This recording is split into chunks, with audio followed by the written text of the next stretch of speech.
동대문의 한 다세대 주택에서 발견된 노인의 시신. 평범한 살인사건처럼 보였지만 그 이면에는 충격적인 진실이 숨겨져 있었습니다. 보험 설계사를 가장한 사기꾼의 범행인 듯 했으나 수사가 진행될수록 더 깊은 조직적 범죄의 그림자가 드러납니다. 베테랑 형사 박정우는 노인들을 노리는 악랄한 범죄 조직과 마주하게 됩니다. 한 할머니의 안타까운 죽음이 수많은 노인들의 안전을 위한 전환점이 될 줄은 누구도 예상하지 못했습니다.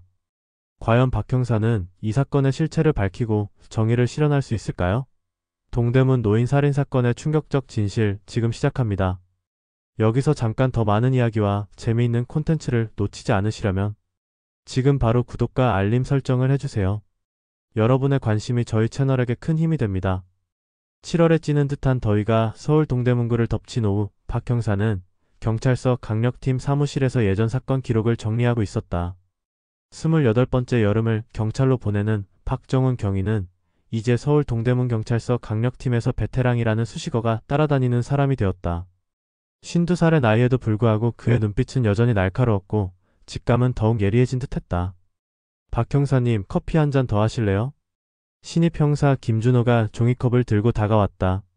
31살의 김준호는 강력팀에 발령받은 지 6개월 차에 접어들었지만 아직도 선배들 앞에서는 어깨가 잔뜩 굳어 있었다. 고맙다. 근데 이제 좀 편하게 말해도 돼. 몇 개월째 그렇게 딱딱하게 말하냐? 박 형사가 웃으며 종이컵을 받았다. 아, 네. 그게 아직 적응 중이라서요. 김준호는 어색하게 웃으며 제자리로 돌아갔다. 박 형사는 커피를 한 모금 마시며 창밖을 바라보았다. 동대문 시장 쪽에서 사람들이 분주히 오가는 모습이 보였다. 평온한 일상. 그는 이런 날들이 좋았다. 범죄 없는 하루가 가장 좋은 하루라고 그는 항상 생각했다. 그때 사무실 전화가 울렸다. 동대문서 강력팀입니다. 전화를 받자마자 박 형사의 표정이 굳어졌다. 그는 간단히 몇 마디를 주고받더니 자리에서 벌떡 일어났다. 준호야, 나가자. 휘경동에서 살인사건이다. 사건 현장은 휘경동의 낡은 다세대 주택이었다. 3층짜리 건물의 1층 작은 원룸에서 83살의 김순자 할머니가 숨진 채 발견됐다. 발견한 사람은 이틀 전부터 연락이 되지 않는다며 찾아온 아들이었다. 현장 보존은 됐습니까? 박 형사가 현장에 먼저 도착한 지구대 경찰관에게 물었다. 네, 발견 즉시 현장 보존했습니다. 시신은 건드리지 않았고 국가수팀도 곧 도착할 겁니다. 박 형사는 장갑을 끼고 방 안으로 들어갔다. 좁은 방 안에는 낡은 가구들이 놓여 있었고 바닥에는 김순자 할머니가 누워 있었다. 머리 부근에 혈흔이 있었고 방 안은 약간 어질러져 있었다. 외상은 머리 부분에 집중되어 있네요. 둔기로 가격한 것 같습니다. 함께 온 김준호가 말했다. 박 형사는 고개를 끄덕였다. 침입 흔적은 있나? 현관문에 별다른 침입 흔적은 없습니다. 창문도 마찬가지고요. 면식범일 가능성이 높겠군. 피해자가 자발적으로 문을 열어준 것 같아. 박 형사는 주변을 천천히 살폈다. 그때 국립과학수사연구원 팀이 도착했다. 법의학자 이수진 박사가 시신을 살펴보기 시작했다. 사망 추정 시간은요? 박 형사가 물었다. 시반 상태와 사후 경직을 봤을 때 이틀에서 3일 정도 된 것 같습니다. 더 정확한 시간은 부검 후에 알려드리겠습니다. 박 형사는 방 안을 꼼꼼히 살폈다. 김순자 할머니의 지갑은 그대로 있었고 금목걸이도 목에 걸려 있었다. 강도 목적은 아닌 것 같았다. 피해자 아들 어디 있지? 박 형사가 물었다. 밖에서 기다리고 있습니다. 피해자의 아들 김영호는 58살로 경기도 일산에 살고 있었다. 그는 창백한 얼굴로 경찰의 질문에 답했다. 어머니랑은 얼마나 자주 연락하셨어요? 일주일에 2~3번은 통화했습니다. 이틀 전부터 전화를 안 받으셔서 걱정돼서 찾아왔는데 그의 목소리가 떨렸다. 어머니께서 최근에 누구와 다툼이 있었다거나 특이한 일은 없었나요? 김영호는 잠시 생각하더니 말했다. 한 달 전쯤에 어머니가 낯선 남자와 통화하는 걸 들었어요. 보험 관련해서 자주 연락한다고 하셨는데 뭔가 이상해서 조심하라고 말씀드렸었죠.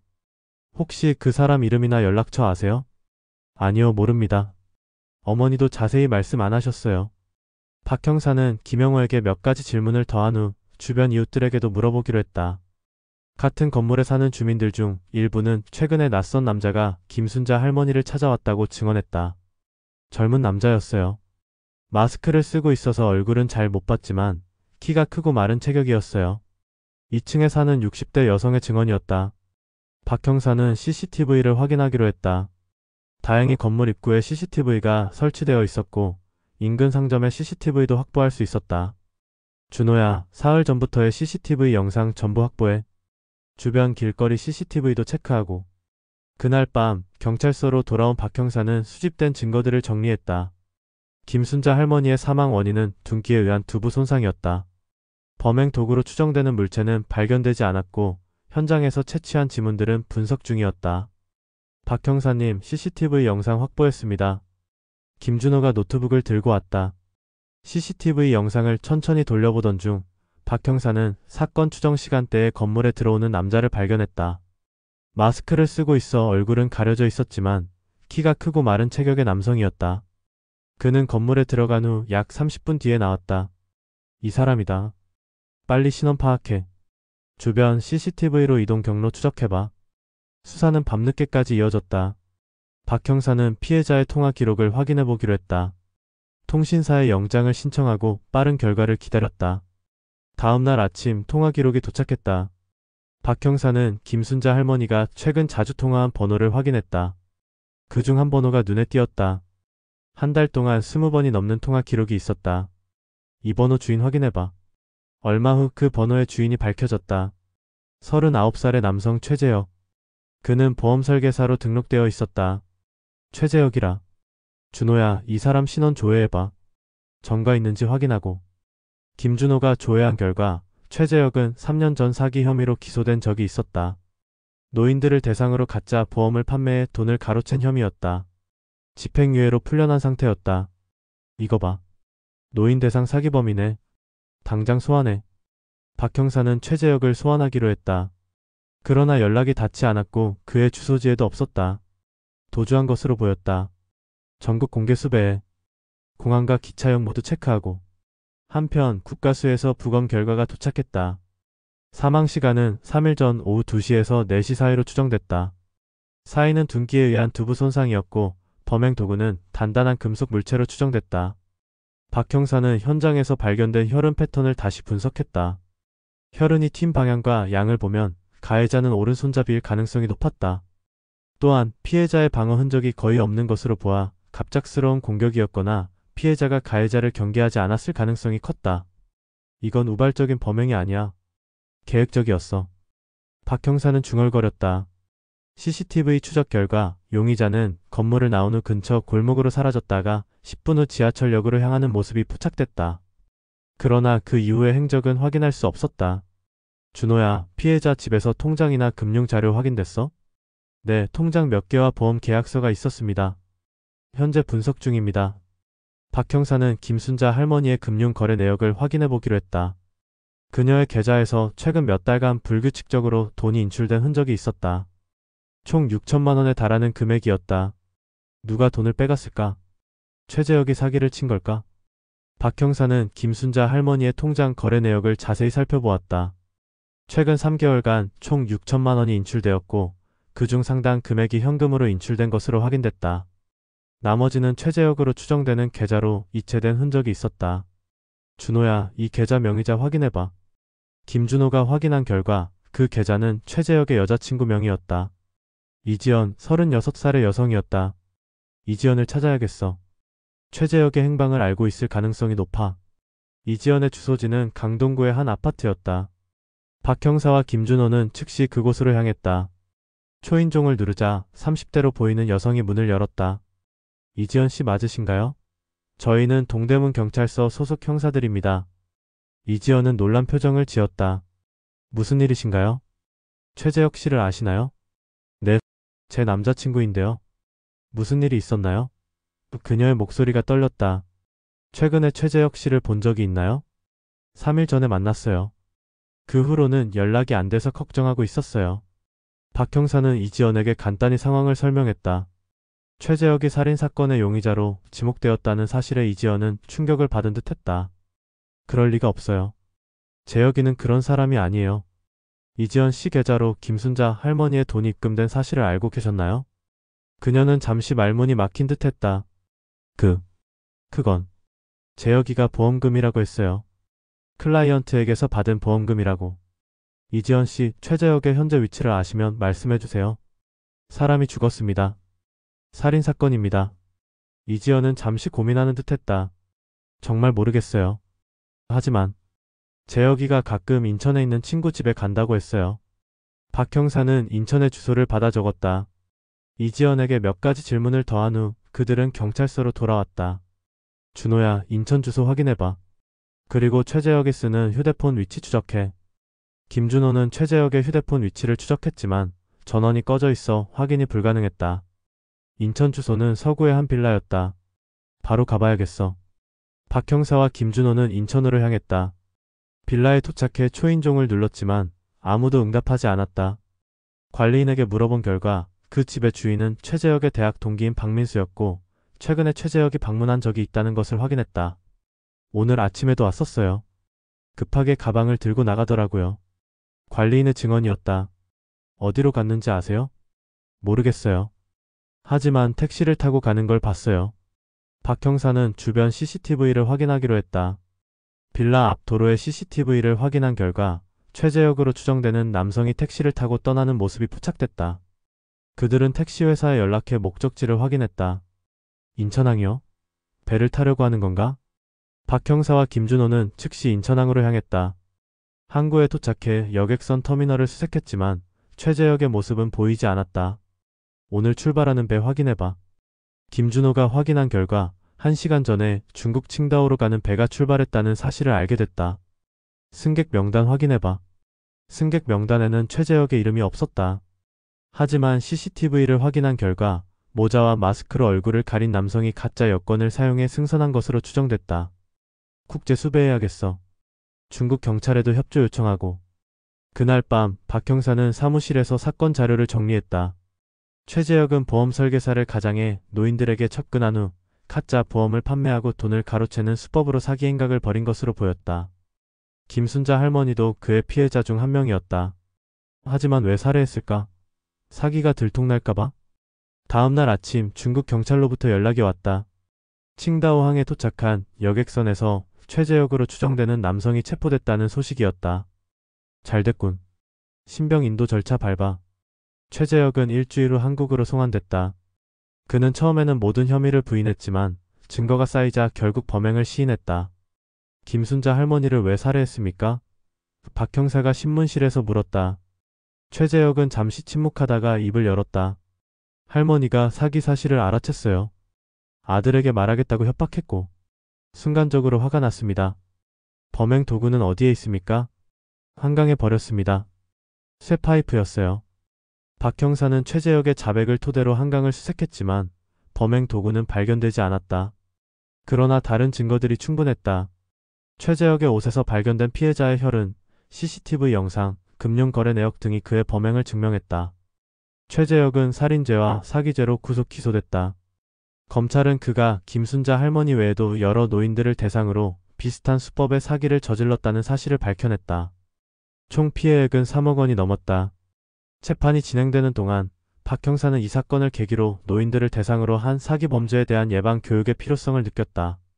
그는 경찰서 내에 노인 대상 범죄 예방 프로그램을 제안했고 상부의 승인을 받았다. 노인분들이 쉽게 속는 이유는 따뜻한 관심에 목마르기 때문입니다. 우리가 더 관심을 기울여야 합니다. 최재혁에 대한 재판은 3개월 후에 마무리됐다. 그는 살인죄와 사기죄로 무기징역을 선고받았다. 박 형사는 선고 결과를 들은 후 김순자 할머니의 아들 김영호에게 전화했다. 판결이 나왔습니다. 범인은 응당한 처벌을 받게 됐습니다. 김영호는 잠시 말이 없었다. 감사합니다, 형사님. 어머니가 이제 편히 쉬실 수 있겠네요. 박 형사는 묵묵히 고개를 끄덕였다. 정의는 실현됐지만 잃어버린 생명은 돌아오지 않는다. 그는 이런 비극이 반복되지 않도록 더 열심히 일해야겠다고 다짐했다. 며칠 후 경찰서에서 노인 대상 범죄 예방 프로그램이 시작됐다. 박 형사는 직접 강사로 나서 노인들에게 사기 범죄의 수법과 대처 방법을 알려주었다. 낯선 사람이 접근해 좋은 조건을 제시할 때는 반드시 가족이나 경찰에 상담하세요. 너무 좋은 조건은 의심해봐야 합니다.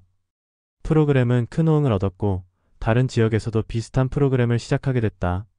박 형사는 이 작은 변화가 더 많은 노인들을 보호하는 데 도움이 되길 바랐다. 시간이 흘러 가을이 왔다. 박 형사는 여전히 동대문 경찰서 강력팀에서 일하고 있었다. 김순자 할머니 사건 이후로 그는 노인 대상 범죄에 더 많은 관심을 기울이게 됐다.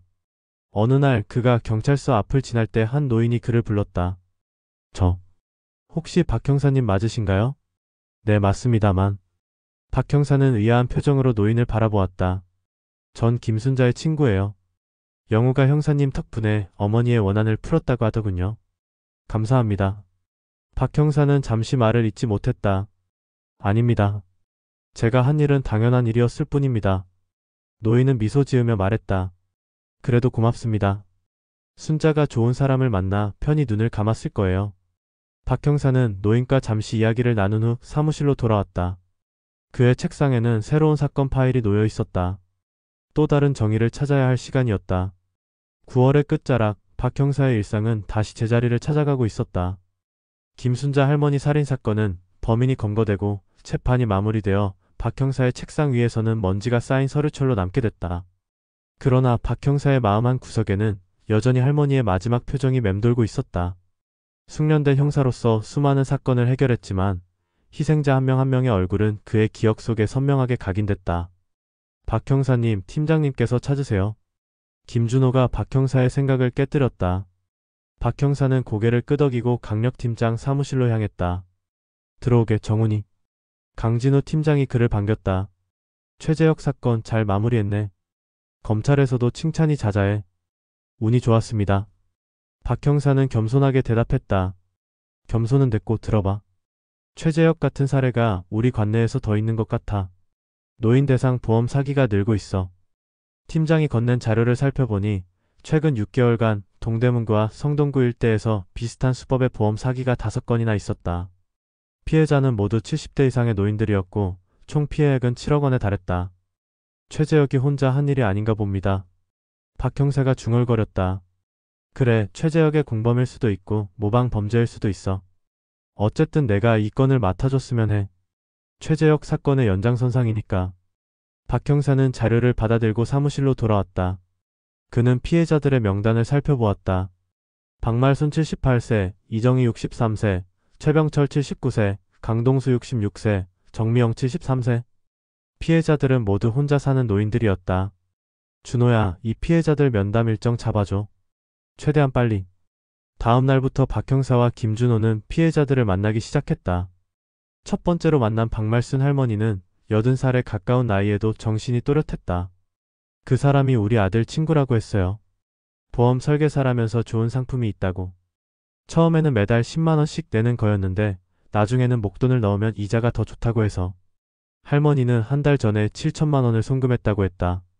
그 남자는 잘생기고 말투가 부드러워 신뢰가 갔다고 했다. 혹시 그 사람 사진을 보여드려도 될까요? 박 형사는 최재혁의 사진을 보여주었다. 그러나 박말순 할머니는 고개를 저었다. 아니에요. 우리 집에 온 사람은 더 젊고 얼굴이 조금 동그란 편이었어요. 다른 피해자들도 비슷한 증언을 했다. 그들을 속인 사람은 최재혁이 아닌 다른 남성이었다. 단 한 명, 정미영 할머니만이 최재혁을 자신에게 접근했던 남자 중 한 명으로 지목했다. 이 사람이 처음에 왔어요. 그리고 다음에는 다른 사람이 왔고요. 다른 사람이요? 어떻게 생겼나요? 30대 초반쯤 되어 보이는 남자였어요. 키가 크진 않았고 안경을 쓰고 있었어요. 이 정보는 중요한 단서였다. 박 형사는 최재혁이 공범과 함께 일했다는 사실을 확신하게 됐다. 그는 곧바로 최재혁의 면회를 신청했다. 교도소 면회실 최재혁은 무표정한 얼굴로 박 형사를 맞았다. 또 뭐 때문에 온 거예요? 당신 혼자 일한 게 아니잖아. 공범이 누구야? 최재혁의 눈이 잠시 흔들렸다. 무슨 소리인지 모르겠네요. 정미영 할머니가 당신 말고 다른 남자도 봤다고 했어. 안경 쓴 남자. 최재혁은 여전히 부인했지만 그의 표정에서 동요가 느껴졌다. 박 형사는 계속해서 압박했다. 지금도 노인들을 속이고 있어. 내 친구 아니면 동료가 계속해서 사기를 치고 있다고. 내가 잡혔으니까 이제 그 자식은 혼자서 일하는 거지? 정말 모른다니까요. 최재혁이 소리쳤다. 박 형사는 한숨을 쉬며 다른 접근법을 시도했다. 내가 잡혔을 때 그 친구는 너를 도와주지 않았어. 너 혼자 모든 죄를 뒤집어쓰게 내버려뒀어. 그게 친구냐? 최재혁의 얼굴이 점점 일그러졌다. 그는 한참을 머뭇거리더니 입을 열었다. 임성호. 대학 동기예요. 임성호? 같이 보험회사에서 일했어요. 둘 다 잘리고 나서. 내가 먼저 제안했어요. 노인들 상대로 가짜 보험 상품을 만들어서 판매하자고. 박 형사는 임성호에 대한 정보를 모두 물었다. 38살, 대학에서 경영학을 전공했고 강남에 살고 있다는 것까지 확인했다. 그리고 성호는 단순 사기만 했어요. 살인은? 그건 내 잘못이에요. 박 형사는 경찰서로 돌아와 임성호의 신원을 조회했다. 최재혁의 말대로 그는 38살의 남성으로 대형 보험회사에서 근무하다 2년 전 해고된 이력이 있었다. 현재는 강남구 삼성동의 오피스텔에 거주하고 있었다. 준호야, 임성호 체포영장 신청해. 그리고 그 주소 주변 잠복 준비해. 영장이 발부되기까지는 하루가 걸렸다. 그동안 박 형사는 임성호의 행적을 조사했다. 그는 최근에도 노인들을 대상으로 접근하는 모습이 여러 CCTV에 포착됐다. 특히 노인정과 같은 노인들이 많이 모이는 장소를 자주 찾았다. 영장이 발부된 당일 저녁, 박 형사와 김준호를 포함한 체포팀은 임성호의 오피스텔 주변에서 잠복을 시작했다. 밤 9시쯤 임성호로 추정되는 남자가 건물로 들어오는 것이 보였다. 저게 임성호 맞나? 네, 사진과 일치합니다. 좋아, 들어가자. 체포팀은 건물로 들어갔다. 임성호의 방 앞에 도착해 초인종을 눌렀다. 누구세요? 안에서 목소리가 들렸다. 택배 왔습니다. 문이 열리자마자 박 형사가 경찰 신분증을 내밀었다. 서울 동대문 경찰서 박정은 경위입니다. 임성호 씨 사기 혐의로 체포합니다. 임성호는 잠시 당황했지만 곧 체념한 듯 순순히 체포에 응했다. 그의 집을 수색한 결과 노인들의 개인정보가 담긴 수첩과 가짜 보험 계약서 그리고 많은 현금이 발견됐다. 경찰서로 압송된 임성호는 범행을 부인하지 않았다. 그는 최재혁과 함께 보험 사기를 벌인 것을 인정했다. 최재혁이 먼저 제안했어요. 처음에는 거절했지만 빚이 있었고 일자리도 없었어요. 김순자 할머니 살인에도 관여했습니까? 임성호는 고개를 저었다. 그건 정말 몰랐어요. 재혁이가 단독으로 저지른 일이에요. 나중에 신문 보고 알았죠. 최재혁이 체포되고 나서도 계속 사기를 쳤군요. 네, 이미 시작한 일이었고 돈이 필요했어요. 임성호의 자백으로 사건은 빠르게 마무리되었다. 그는 최재혁과 마찬가지로 사기죄로 구속 기소됐다. 총 13명의 노인들이 그들의 사기로 피해를 입었고 피해액은 10억 원에 달했다. 검찰에서는 임성호에게 최재혁의 살인 공범 혐의도 적용할 수 있는지 검토했지만 증거 부족으로 사기죄만 적용됐다. 임성호는 최종적으로 징역 7년을 선고받았다. 사건이 마무리된 후 박 형사는 피해자들을 다시 찾아갔다. 다행히 사기당한 돈의 일부는 임성호의 계좌에서 발견되어 피해자들에게 돌려줄 수 있었다. 정말 감사합니다, 형사님. 피해자 중 한 명인 강동수 할아버지가 말했다. 이제 노인들을 속이는 나쁜 놈들이 사라져서 안심이 됩니다. 박 형사는 고개를 끄덕였다. 앞으로도 낯선 사람이 접근하면 꼭 경찰에 문의하세요. 너무 좋은 조건을 제시하는 것은 의심해봐야 합니다. 강동수 할아버지는 쓴웃음을 지었다. 나이 들어 외롭다 보니 말 한마디 건네는 사람이 반가워서 그만. 이 나이에 사기당하니 창피하기도 하고. 박 형사는 할아버지의 손을 잡았다. 절대 그렇지 않습니다. 범죄자들이 노인분들의 따뜻한 마음을 이용한 겁니다. 할아버지께선 잘못이 없어요. 할아버지의 눈에 눈물이 고였다. 고마네 젊은이. 경찰서로 돌아오는 길 박 형사는 깊은 생각에 잠겼다. 이런 사기 범죄의 피해자가 되는 노인들은 단순히 돈을 잃는 것 이상의 상처를 입는다. 그들의 자존심, 신뢰, 그리고 남은 삶의 안정이 한순간에 무너진다. 준호야, 이 사건 때문에 생각한 건데. 네, 형사님. 우리 경찰서에서 노인 대상 범죄 예방 프로그램을 정기적으로 운영했으면 해. 한 달에 한 번 정도 노인정이나 복지관 찾아가서 교육하는 거야. 김준호는 밝은 표정으로 고개를 끄덕였다. 좋은 생각이에요.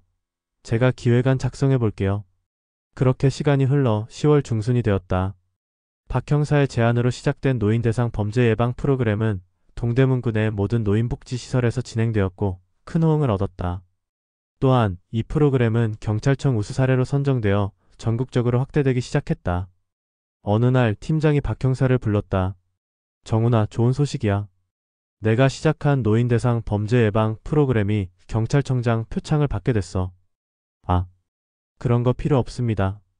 박 형사가 난처한 표정으로 말했다. 겸손은 됐고 다음 주에 경찰청에서 시상식이 있으니 준비해. 시상식 당일 박 형사는 어색한 표정으로 단상에 올랐다. 그는 준비한 소감을 짧게 읽었다. 이번 프로그램은 김순자 할머니 사건을 통해 깨달은 점을 바탕으로 시작되었습니다. 노인분들이 범죄 피해자가 되지 않도록 하는 것이 우리 경찰의 의무입니다. 앞으로도 더 많은 노력을 기울이겠습니다. 시상식이 끝나고 경찰서로 돌아오는 길 박 형사의 휴대폰이 울렸다. 발신자는 김순자 할머니의 아들 김영호였다. 형사님 축하드립니다. 어머니를 위한 일을 계속해 주셔서 정말 감사합니다. 어떻게 아셨어요? 뉴스에서 봤습니다. 형사님 덕분에 다른 노인분들이 어머니처럼 피해자가 되지 않을 거라고 생각하니 조금은 위로가 됩니다. 박 형사는 잠시 말을 잇지 못했다. 저는 그저 제 일을 한 것뿐입니다. 아니에요, 형사님. 당신은 정의를 실현한 거예요. 어머니도 하늘에서 보고 기뻐하실 겁니다. 통화를 마친 후 박 형사는 창밖을 바라보았다. 가을 하늘이 맑게 펼쳐져 있었다. 김순자 할머니의 죽음은 안타까운 비극이었지만 그것이 더 많은 노인들을 보호하는 계기가 되었다는 사실에 작은 위안을 얻었다. 경찰서에 도착한 박 형사는 자신의 자리에 앉아 다음 사건 파일을 펼쳤다. 세상에는 여전히 많은 범죄가 일어나고 있었고 그는 계속해서 정의를 위해 싸워야 했다. 김준호가 커피를 들고 다가왔다. 형사님, 새 사건 들어왔습니다. 중랑구에서 노인 대상 보이스피싱 조직이 활동 중이라고 합니다. 박 형사는 고개를 끄덕였다. 알았어. 자료 준비해줘. 그는 창밖을 한 번 더 바라보았다. 김순자 할머니의 얼굴이 잠시 떠올랐다가 사라졌다. 이제 그녀는 편히 쉬고 있을 것이다. 그리고 그는 또 다른 정의를 위해 나아갈 것이다. 10월의 끝자락 동대문 경찰서 강력팀 사무실은 오전부터 분주했다. 박 형사는 막 경찰청장 표창을 받고 돌아온 참이었지만 휴식을 취할 시간은 없었다. 중랑구에서 발생한 노인 대상 보이스피싱 사건이 그를 기다리고 있었다. 박 형사님, 중랑구 사건 자료 여기 있습니다. 김준호가 두꺼운 파일을 건넸다. 박 형사는 자료를 펼쳐보았다. 최근 한 달간 중랑구에 거주하는 노인 17명이 보이스피싱 사기를 당했다. 총 피해액은 20억 원이 넘었다. 수법은 검찰이나 금융감독원을 사칭해 계좌가 범죄에 연루됐다며 돈을 이체하게 하는 전형적인 방식이었다. 이 정도 규모면 조직적인 범행이겠군. 박 형사가 중얼거렸다. 네, 피해자들의 진술을 종합해보면 최소 5명 이상이 조직적으로 움직이는 것 같습니다. 박 형사는 피해자 명단을 살펴보았다. 최고령자는 91살, 최연소자는 65살이었다. 모두 홀로 사는 노인들이었다. 준호야, 피해자들 중에 정신이 가장 또렷한 분을 찾아서 면담 일정부터 잡자. 다음날 박 형사와 김준호는 피해자 중 한 명인 조명자 할머니의 집을 방문했다. 72살의 조명자 할머니는 전직 고등학교 교사로 한 달 전 7천만 원을 보이스피싱 조직에 송금했다. 그 사람이 검찰청 수사관이라고 하더라고요. 제 계좌가 마약 거래에 사용됐다면서 돈을 안전 계좌로 옮겨야 한다고. 할머니의 목소리가 떨렸다. 전화로만 대화하셨나요? 직접 만나신 적은 없고요. 네, 전화만 했어요. 하지만 나중에 돈을 찾으러 온다고 했었어요. 근데 안 왔죠. 할머니는 쓴웃음을 지었다. 혹시 그 사람의 목소리나 말투 중에 특이한 점이 있었나요? 할머니는 잠시 생각에 잠겼다. 약간 사투리가 있었어요. 경상도 사투리 같았어요. 그리고 말할 때 아이가라는 말을 자주 썼어요. 이 정보는 중요한 단서였다. 박 형사는 다른 피해자들에게도 같은 질문을 했고 3명의 피해자가 비슷한 특징을 언급했다. 경상도 사투리를 쓰는 남성이 주로 전화를 걸었다는 것이다. 준호야, 피해자들의 계좌 추적 결과는 어때? 피해금은 여러 차례 다른 계좌로 분산되었다가 최종적으로 중국 계좌로 빠져나간 것으로 보입니다. 국내 계좌는 모두 대포통장이었고요. 박 형사는 한숨을 쉬었다. 보이스피싱 조직은 추적에 어렵게 자금을 세탁하는 데 능숙했다. 하지만 포기할 수는 없었다. 대포통장 명의자들 조사해봤어? 네, 대부분 노숙자나 생활고에 시달리는 사람들이었습니다. 통장 개설 후 바로 양도했다고 진술했고요. 박 형사는 잠시 생각에 잠겼다. 최근에 비슷한 수법으로 검거된 사례는? 김준호가 자료를 넘기며 대답했다. 지난달 부산에서 비슷한 조직이 검거됐습니다. 주범은 39살의 박상철이라는 남성이었고 경상도 출신입니다. 박상철. 그 사람 공범들은 어떻게 됐지? 대부분 검거됐지만 2명이 도주한 상태입니다. 김민준과 이태환이라는 남성들인데 둘 다 부산 출신입니다. 박 형사는 이 정보를 토대로 가설을 세웠다. 부산에서 검거를 피해 도주한 조직원들이 서울로 와서 새로운 조직을 꾸렸을 가능성이 높았다. 준호야, 김민준과 이태환의 사진과 인적사항 확보해. 그리고 통화 내역 분석도 해보자. 피해자들에게 걸려온 전화번호 추적해봐. 이틀 뒤 분석 결과가 나왔다. 피해자들에게 걸려온 전화는 모두 일회용 전화기를 사용한 것이었지만 통화 위치는 대부분 강동구 천호동 일대였다. 천호동에 이들의 아지트가 있을 가능성이 높겠군.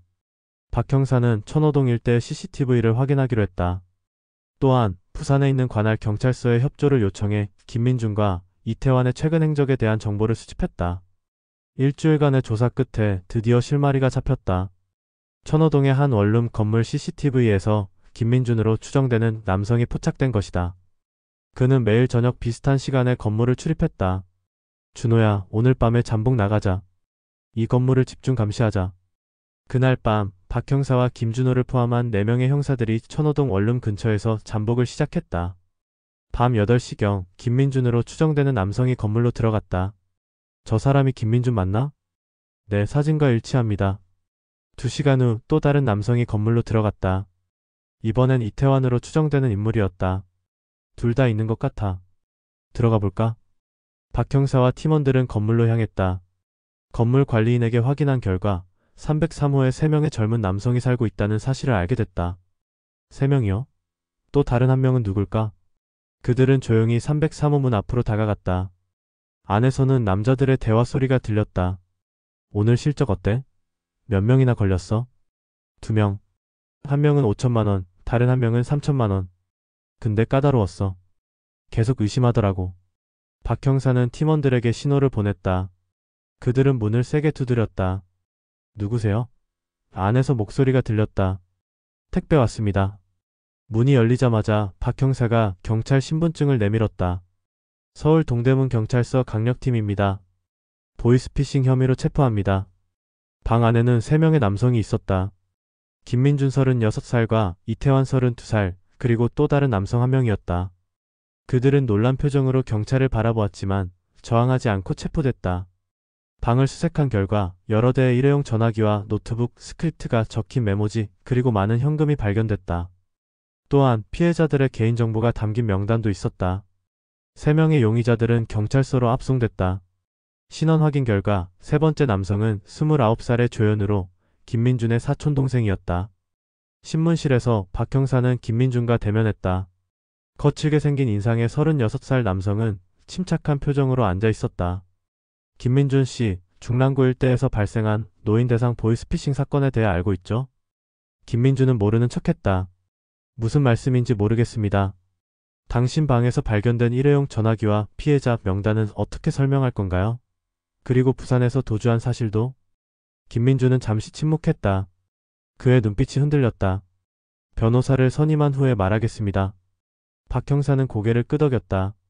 그럴 권리가 있습니다. 하지만 당신 동생 조현우는 이미 모든 걸 실토했어요.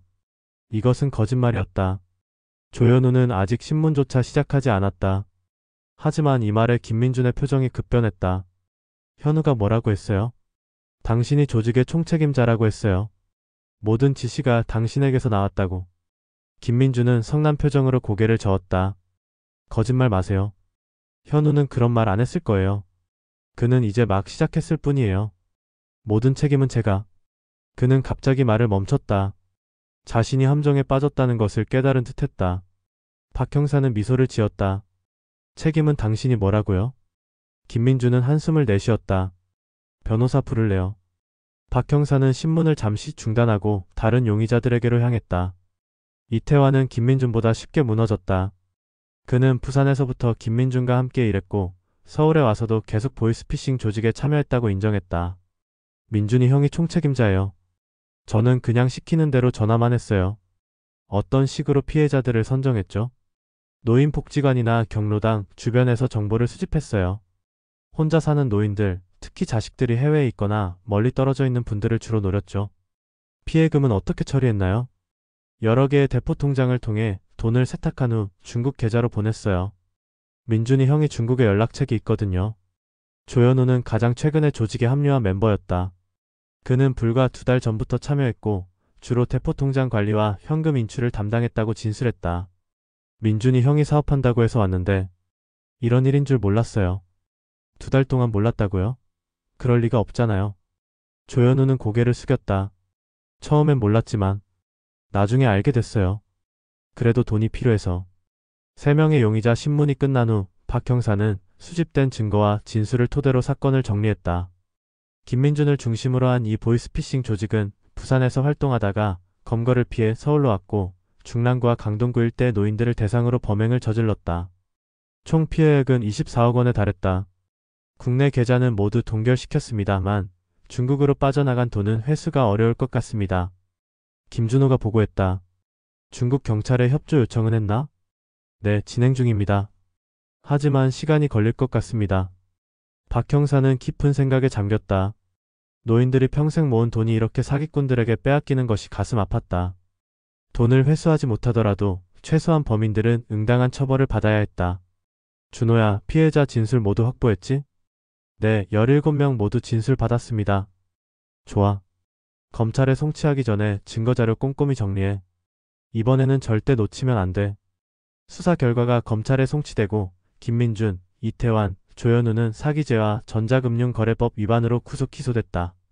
재판 과정에서 김민준은 끝까지 자신의 범행을 부인했지만 이태환과 조현우의 진술과 현장에서 발견된 증거들이 그의 유죄를 입증했다.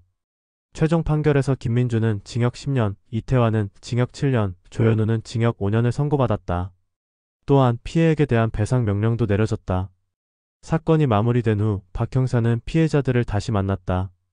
그들 중 많은 이들이 평생 모은 돈을 잃고 경제적, 정신적 고통을 겪고 있었다. 형사님, 제 돈은 다시 찾을 수 있을까요? 조명자 할머니가 물었다. 박 형사는 진실을 말할 수밖에 없었다. 일부는 회수할 수 있을지 모르지만 중국으로 빠져나간 금액은 회수가 어렵습니다. 정말 죄송합니다. 할머니의 눈에 눈물이 고였다. 그 돈으로 요양원에 갈 생각이었는데 이제 어떻게 해야 할지. 박 형사는 할머니의 손을 잡았다. 노인 범죄 피해자 지원 제도가 있습니다. 제가 연결해 드릴게요. 그리고 피해 회복을 위한 법률 지원도 받으실 수 있어요. 그는 할머니에게 노인 범죄 피해자 지원센터의 연락처를 알려주었다. 이 센터는 범죄 피해를 입은 노인들에게 경제적, 심리적 지원을 제공하는 곳이었다. 며칠 후 박 형사는 노인 범죄 예방 교육을 위해 중랑구의 한 노인복지관을 방문했다. 그는 보이스피싱 수법과 대처 방법에 대해 상세히 설명했다. 검찰이나 금융기관에서는 절대로 전화로 계좌이체를 요구하지 않습니다. 이런 전화가 오면 일단 의심하시고 반드시 해당 기관의 공식 번호로 직접 확인하세요. 교육이 끝난 후 한 노인이 다가왔다. 68살로 보이는 남성이었다. 형사님, 정말 감사합니다. 저도 얼마 전에 비슷한 전화를 받았는데 다행히 의심스러워서 거절했어요. 오늘 강의를 들으니 제가 옳은 판단을 한 거네요. 박 형사는 환하게 웃었다. 잘하셨습니다. 앞으로도 의심스러운 전화는 바로 경찰에 신고해주세요.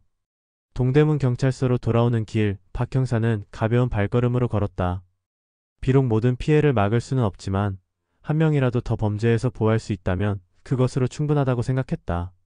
사무실에 도착하자 김준호가 반갑게 맞이했다. 형사님, 좋은 소식이 있습니다. 중국 경찰이 김민준의 연락책을 검거했대요. 피해금 일부를 회수할 수 있을 것 같습니다. 박 형사의 얼굴에 미소가 번졌다. 정말? 그거 정말 좋은 소식이네. 네, 약 8억 원 정도의 자금을 추적했다고 합니다. 아직 모든 피해액을 회수하긴 어렵지만 조금이나마 피해자들에게 돌려줄 수 있을 것 같아요. 당장 피해자들에게 연락해. 좋은 소식을 알려줘야지. 다음 날 박 형사는 조명자 할머니를 비롯한 피해자들에게 회수된 금액에 대한 소식을 전했다. 비록 모든 돈을 돌려받지는 못했지만 일부라도 회수된 것에 피해자들은 안도했다. 형사님 덕분에 희망이 생겼어요. 조명자 할머니가 감격스러운 표정으로 말했다. 박 형사는 겸손하게 고개를 저었다. 저희가 당연히 해야 할 일을 했을 뿐입니다. 시간이 흘러 12월이 되었다. 동대문 경찰서는 연말을 맞아 분주했다. 팀장이 박 형사를 사무실로 불렀다. 정훈아, 너 승진 소식 들었지? 박 형사는 놀란 표정을 지었다. 아니요, 무슨 말씀이세요? 경감 승진 확정됐어. 아, 감사합니다.